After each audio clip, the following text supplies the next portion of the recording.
situations where you run into the public, that is, people at the concerts who come to see you, and maybe there's like an 18 or 19-year-old kid, do they tend to talk with you one-on-one? It's not they look up to you as Uncle Jerry? Oh, no. They talk to me one-on-one, which is interesting because they're really the same kind of people that we were when we were their age. Yeah. I mean, and that just means that they're the same kind of people. You know, I don't know what it is. The thing that they would like about Grateful Dead music has something to do with what we like about it. You know what I mean? Yeah. It's not a case of mistaken identity or anything like that. They know who we are and all that. There is a whole new generation of kids who were told by their older brothers and sisters that they had to be explained, they had to be told what the Haight-Ashbury was all about, what Grateful Dead were, Ken Kesey, all that stuff. So it's kind of strange. They kind of dress up sometimes in costume of that period without having lived through it, and then they know that you're the right band for a lot of it. Yeah, it's hard for me to know exactly how I would relate to it because there was no such institution when I was a kid. You know what I mean? Yeah. There wasn't anything quite. I don't think that there was anything quite like that. So I don't know how to relate to it except that I relate to it from the basis of just being a normal fan of some kind of music. You know what I mean? Which is, I can relate to that pretty well because I paid dues as a fan. I stood in line lots and traveled long distances to hear somebody real great play, and I. You know, so I know that where that comes from. It comes from a love of the music. You know. Yeah. And, you know, I having done it, I can dig it. I can understand why people do it. I don't see anything too weird about that. It's surprising to find that, and basically, as a player, I relate to that same space. In other words, I relate to those situations which got me off the most, and you know, in terms of models, like. Yes. You know what your musical model is for a good musical experience. Well, my musical model is what I'm trying to illustrate, you know what I mean? Just by playing, that's what I'm trying to, you know, that's where it comes from. Although it is kind of amazing how analytical some of the Deadheads get in terms of knowing every line of every song. Yeah, that's true. Yeah, knowing more than probably you do, or care to remember. There's an interpretive bent here and there, you know, among Deadheads, but then there's also the Deadhead that sees through that as well, you know. I mean, there's all different levels of fooling around with it, but it's something to fool around with. It's an artifact, you know. It's a cultural artifact is the way I see it, and I think fooling around with it is neat in the same sense that my interest was bluegrass music, which was really basically group music, you know. I mean, that's his first model was Bill Monroe's Bluegrass Boys back in the 40s.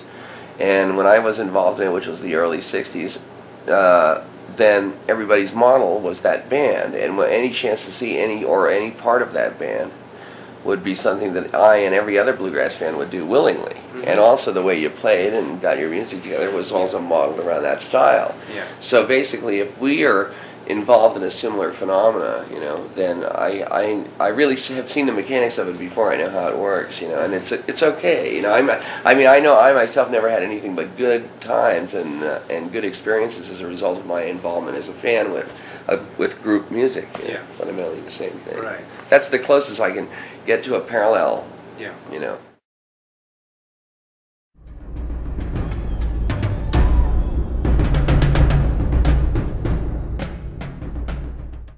Was really awed you?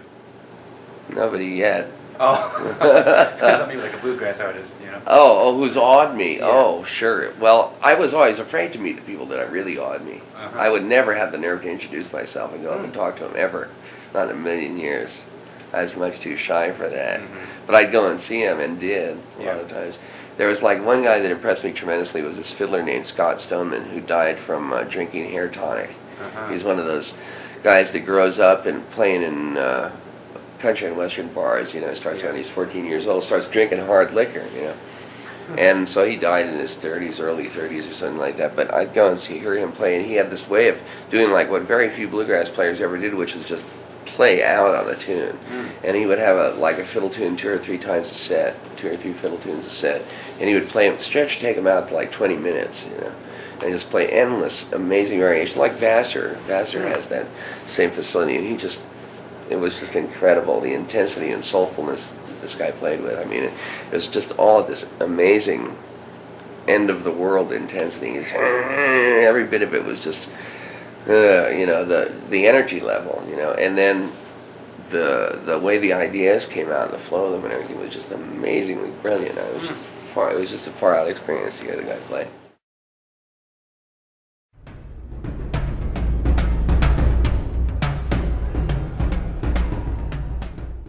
Suddenly, today it seems FM and AM radio are both playing Alabama Getaway. Yeah, it's incredible. I can't believe it. You've always had this kind of attitude of, oh, the records aren't the most important thing we do, you know, we can take it or leave it. Well, nobody seems to think so. I mean, you know, our records, our fans buy our records, I think. Yeah, you know, but this one may be different, don't yeah, maybe. Yeah. You never can tell. Yeah, and you've never been averse to the idea of having a hit record. Oh, no. It's always in your mind. No, yeah, sure. Every time you go in and make a record for our very first record, we were sure our very first record was going to be a hit. This one you're more sure, I imagine. Oh, I'm not sure of anything, no, not about records, not at all. I'm not convinced of anything. I mean, they all start out looking as though they're going to be hits. They enjoy about a 2-week half-life, or a 3-week half-life, wherein they look like they're going to be hits. But I'll be amazed if it's a hit. Do you ascribe more, or do you pay more attention now to the recording process or records? You've always paid attention to it when you're doing it. I go in and out of it. You know, I go in and out of my interest in recording, you know, as a thing to do. Like sometimes I'm really hungry to record and experiment and fool around in the studio. And then there's other times when I've fooled around and experimented so much that I'm just so bored. The idea of recording it seems like the most remote, cold sort of thing to do. I have absolutely no interest in it. You know, it goes back and forth. I oscillate between those two poles.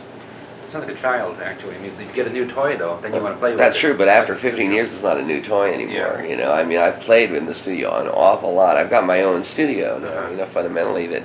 And you know, now I'm more interested in playing for people, I think, by and large. That's still the most interesting thing I do. I do like to record live music, you know, and I like fooling around with live tapes. Yeah. Those are great pleasures.